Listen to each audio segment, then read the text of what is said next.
2024 লোকসভা নির্বাচনের ফলাফলের নিরিখে রাজ্যে তৃণমূলের জয়জয়কার হলেও দক্ষিণ মালদা লোকসভা আসনে ভোটাররা আস্থা রাখলেন কংগ্রেসের ওপর। আর কংগ্রেসের এই জয়ের পেছনে কাজ করল বেশ কিছু ফ্যাক্টর, জানিয়ে তরজায় চড়ালেন শাসক বিরোধী দুপক্ষই।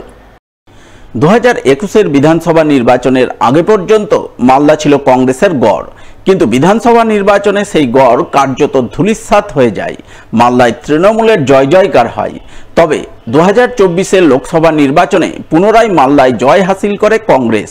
দক্ষিণ মালদা লোকসভা আসনে বিজেপি প্রার্থী শিরূপা মিত্র চৌধুরীকে বিপুল ভোটে হারিয়ে শেষ হাসি হাসেন গণি পরিবারের উত্তরসূরি তথা বাম সমর্থিত কংগ্রেস প্রার্থী ঈশা খান চৌধুরী, যিনি রাজ্যে একমাত্র কংগ্রেসের প্রতীকে জয়ী প্রার্থী। উল্লেখ্য, এবারের লোকসভা নির্বাচনে রাজ্যে কার্যত তৃণমূলের সবুজ ঝড় বয়ে গেছে, তৃণমূলের জয়জয়কার হয়েছে।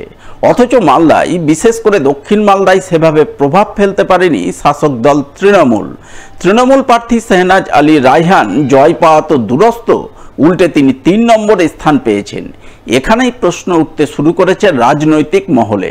রাজ্যে যখন তৃণমূলের বিজয় ডঙ্কা বাজছে, সেখানে দক্ষিণ মালদায় তৃণমূলের এই শোচনীয় ফল কেন?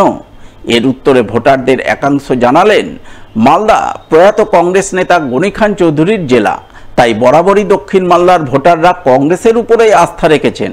কারণ বরকত সাহেবের পরিবারের উত্তরসূরিরা সততা উন্নয়নের রাজনীতি করেন। তৃণমূল বিজেপি সিএ এনআরসির জুজু দেখিয়ে ভোট ভাগাভাগি করতে চেয়েছিল। এই করে তারা 21-এর বিধানসভায় সফলতার মুখ দেখেছিল, কিন্তু এবারের লোকসভা নির্বাচনে তা সফল হয়নি। মানুষ নিজের ভুল বুঝতে পেরে পুনরায় কংগ্রেসের উপর আস্থা রেখেছে। কংগ্রেস এখানে যে জয়লাভ করেছে এত বিপুল পরিমাণে ভোটে, তার দুটো কারণ আছে। একটা হচ্ছে মালদার পরিবারের যে ঐতিহ্য, দীর্ঘদিন ধরে যে উন্নয়নের যে রাজনীতি, সততার রাজনীতি, তার একটা ফল। আর দ্বিতীয়ত হচ্ছে গোটা ভারতবর্ষ জুড়ে কংগ্রেসের যে ম্যানিফেস্টো, যে প্রোগ্রেসিভ ম্যানিফেস্টো, তার একটা ফল। সংখ্যালঘুদের ক্ষেত্রে কি হচ্ছে, তৃণমূল যেটা করতে চাইছিল যে একটা সংখ্যালঘু ভোটকে ভাগ করে দিয়ে তাদের প্রার্থীটাকে জেতানো, তো তাদের প্রার্থীর একটা ডিসঅ্যাডভান্টেজ বড় হচ্ছে। উনি তো রাজনীতিতে নতুন, বাইরের লোক, আউটসাইডার সেই অর্থে, কারণ এখানে জন্ম হলেও কর্মটা এখানে নয়, শাহনওয়াজ আলীরা এখানে। তো সেক্ষেত্রে জেলার লোক তাকে প্রত্যাখ্যান করেছে, আর তাকে সবসময় পাওয়া যাবে না। আর গণিবাড়ির একটা ব্যাপার আছে, আপনি যখনই আসবেন আপনার জন্য দরজা খোলা থাকবে, সেটা একটা বড় ব্যাপার। আর এনআরসি আর সিএ দিয়ে যে ভয়টা দেখানোর চেষ্টা বারবার করা হচ্ছিল তৃণমূলের তরফ থেকে, সেটা লোকে বুঝে গেছে। মালদা গত বিধানসভাতে তারা বিপুল ভোট দিয়েছিল টিএমসিকে, সেই এজেন্ডা ধরে, কিন্তু এবার বুঝে গেছে যে ওইটা একটা গিমিক ছাড়া কিছু না। দক্ষিণ মালদায় কংগ্রেসের জয়ের পেছনে অনেকগুলি ফ্যাক্টর কাজ করেছে। তার মধ্যে প্রথম ফ্যাক্টর হলো গণিমিথ, দ্বিতীয় ফ্যাক্টর হলো সিএ এনআরসি ইস্যু ভোটারদের মনে কোনো প্রভাব ফেলতে না পারা, তৃতীয় ফ্যাক্টর কংগ্রেস প্রার্থীকে বামেদের সমর্থন, চতুর্থ তথা সবচেয়ে বড় ফ্যাক্টর দক্ষিণ মালদার সংখ্যালঘু ভোটারদের বিরাট অংশের কংগ্রেসের প্রতি আস্থা। যদিও দক্ষিণ মালদার কংগ্রেসের জয়ী প্রার্থী ঈশা খান চৌধুরীর দাবি 2024-এর লোকসভা ভোটে ভোটারদের মনে এনআরসি ইস্যু কাজ করেনি। মানুষ বুঝতে শিখেছে এনআরসি হলো ভোটের জুজু, তাই এবারের নির্বাচনে তারা মন খুলে কংগ্রেসকে ভোট দিয়েছেন। এছাড়াও বরকত সাহেব ও ডালুবাবু মালদার জন্য অনেক উন্নয়ন করেছেন, তাই মানুষ কংগ্রেসের উপর আস্থা রেখেছেন। আমাদের 2021 সালে সমস্যা ছিল যে এত ভয় দেখেছে দুটো রুলিং পার্টি বিজেপি এবং টিএমসি এনআরসি বিষয়, যেহেতু কয়েক বছর আগে আসামে এনআরসি হয়েছিল, তাতে মানুষরা অনেক ভয় খেয়েছে, তাহলে ওরা ফ্রি মাইন্ডেড ভোট দিতে পারেনি। কিন্তু এবার 2024 সালে আমাদের এবার যে ভোট হয়েছে, মানুষরা ফ্রি মাইন্ডে ভোট দিয়েছেন, ওরা ভয় করেনি। ওরা বলছে, ওদের বক্তব্য হচ্ছে যখন ভোট আসছে তখন এনআরসির কথা তুলছে রুলিং পার্টিরা, আর যখন ভোট শেষ এনআরসি কথা শেষ। তো ওরা বুঝতে পেরেছে, বুঝতেছি। আর যেহেতু বরকত গনি খান সাহেব ডালুবাবু অনেক কাজ করেছেন, আমাদের মালদা হচ্ছে একটা মালদার ঘর, মালদা একটা কংগ্রেস ঘর, কংগ্রেসের মাটি ঘাঁটি, এটাও একটা ফ্যাক্টর। আর একটা বড় ফ্যাক্টর ছিল যে সবাই, ইনক্লুডিং আমাদের মা বোনরা, মালদার মা বোনরা, মালদার যুবক ছেলেরা, ওরা রাহুল গান্ধী দেখতে চাইছে প্রধানমন্ত্রী হিসাবে। যদিও কংগ্রেসের এই দাবি মানতে নারাজ তৃণমূল বিজেপির দক্ষিণ মালদার সভাপতি পার্থ সারথী ঘোষের বক্তব্য, বিজেপির পরাজয়ের পেছনে কিছু সাংগঠনিক দুর্বলতা রয়েছে, তবে সবচেয়ে বড় কারণ হলো কংগ্রেস ও তৃণমূলের গোপন বোঝাপড়া।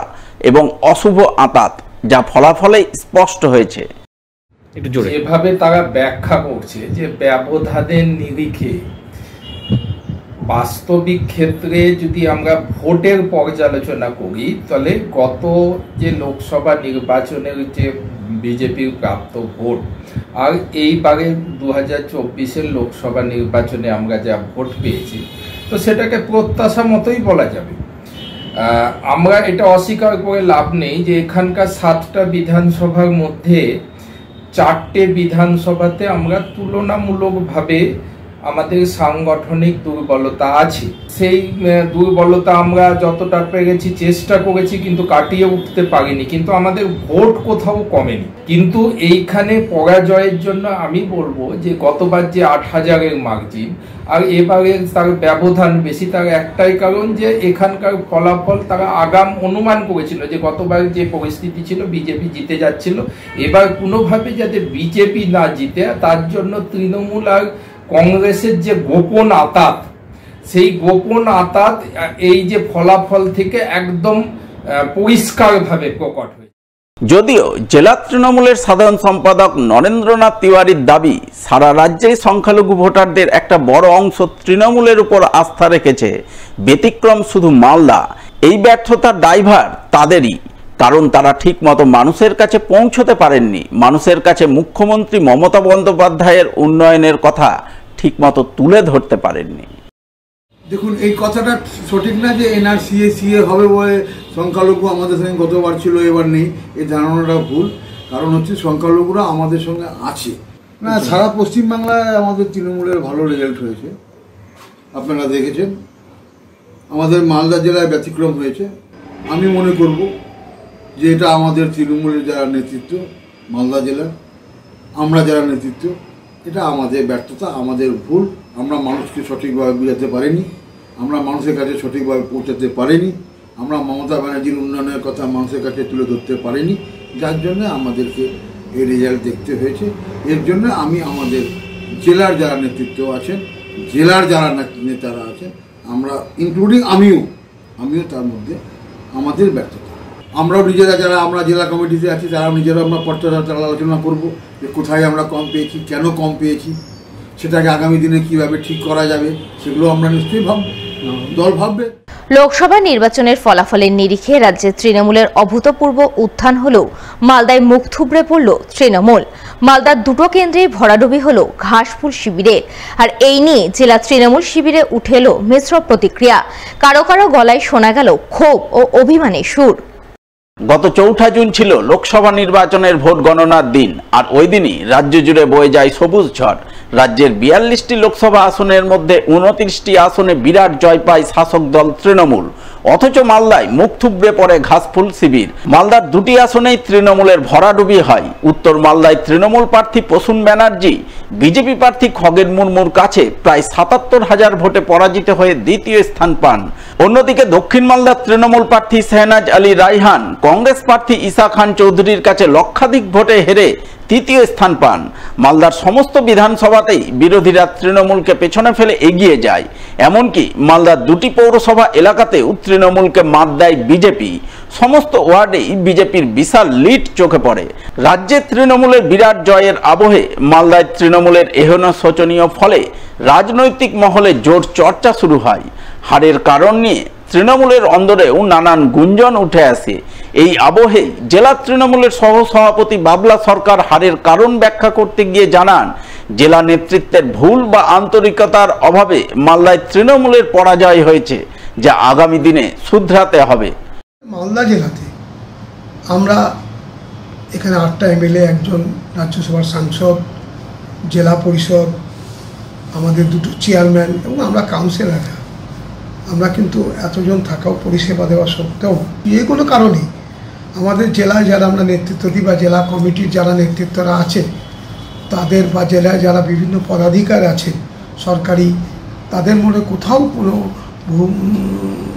ভুলের জন্য বা তাদের ঠিক মতন আন্তরিকতার অভাবের জন্য আমরা কিন্তু এবার 2টো প্রার্থী আমরা যেখানে জেতার কথা আমরা পরাজিত হয়েছি। এবং দেখেছি যেখানে উত্তর মালদায় কংগ্রেসের কিছু নেই, সেখানে আমাদের বিধায়করা থাকা সত্ত্বেও সেই সব এলাকাগুলোতে কংগ্রেস কিন্তু লিড করেছে। আবার আমরা যারা ইংরেজ বাজারে আমরা সারা বছর মানুষকে পরিষেবা দিই, যেখানে ইংরেজ বাজারের বিধানসভায় বিধায়িকা করোনা বা কোনো কাজে একটা সার্টিফিকেট দিয়ে মানুষের পাশে থাকে না, আমরা অত পরিষেবা সত্ত্বেও যে কোনো কারণেই এখানকার ইংরেজ বাজার শহরের মানুষ আমাদের বিরুদ্ধে সেখানে কংগ্রেসকে দেয়নি, বিজেপিকে ভোট দিয়ে তারা 1 নম্বরে রেখেছে। এটা কোথাও আমাদের কিছু ভুল আছে, কার্যকর্তা কাউন্সিলরও আছে। এবং আমি নির্বাচিত হওয়ার পরের দিন থেকেই আমাদের এখানকার এক মন্ত্রীর সহযোগিতায় যেভাবে আমার এলাকার মানুষের উপর অত্যাচার করা হয়েছিল, আমাকে অপমান করা হয়েছিল, তৃণমূল কংগ্রেসের অফিস তালামারি দেওয়া হয়েছিল, এবং সেই নেতৃত্বগুলো এবারও ভোটে কংগ্রেস বা বিজেপির করেছে, আমাদের কাছে প্রত্যক্ষ পরোক্ষভাবে প্রমাণ আছে। সেই সব মানুষের জন্য আমার ওয়ার্ডটাও এবার আমরা দেখলাম বিজেপির মানুষ, যারা মানুষ দেখলো যে 22 নম্বরে বাবলা সরকার জিতিয়েও পৌরসভা তাকে কোনো গুরুত্ব দেয়নি এবং দলও গুরুত্ব দেয়নি, এবং উল্টা তার লোকদেরকে অ্যারেস্ট করা হয়েছে। তাই তারা আমার মনে হয় এই ক্ষোভে আবার বিজেপিকে ভোট দিয়েছে। এবং আমার মনে হয় জেলার অনেকেই এবার লোকসভায় আসতে চেয়েছিল, তারা প্রার্থী না হওয়াতেও তারাও মন খুলে এবার নির্বাচনটা করতে পারেনি বা করেননি। যদিও ইংরেজবাজার পৌরসভার চেয়ারম্যান তথা তৃণমূল নেতা কৃষ্ণেন্দু চৌধুরীর মতে ধর্মের বিভাজনের ভিত্তিতে ভোট হয়েছে, সেই কারণেই এই ফল হয়েছে বলে মনে হচ্ছে। তবে প্রকৃত কারণ জানতে ফল নিয়ে আগামী দিনে পর্যালোচনা করতে হবে। এটা গোটা নর্থ বেঙ্গল ধরেই এই ট্রেন্ডটা দেখা যাচ্ছে বিগত কয়েকটা নির্বাচনে। আমরা খুবই আশা ছিল যে আমরা এই সিটগুলোকে বের করতে হবে। আমাদের ওয়ার্কাররা সবাই খেটেছে, কিন্তু দুর্ভাগ্য একটা ওয়েভ চলে এলো। একটা ধর্মের মানুষরা একদিকে ভোট দিল, আরেক ধর্মের মানুষরা আরেক দিকে ভোট দিল। যারা ডেডিকেটেড ওয়ার্কাররা তারা সিম্পলে ভোট দিল। এটা মানুষ এত সুবিধা পেয়েছে আমাদের নেত্রী মমতাদির কাছ থেকে। দিন রাত উত্তরবঙ্গের মানুষের জন্য উনি চিন্তা করেন, সাহায্য করেন।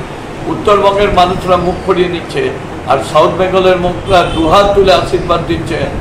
এটা কেমন?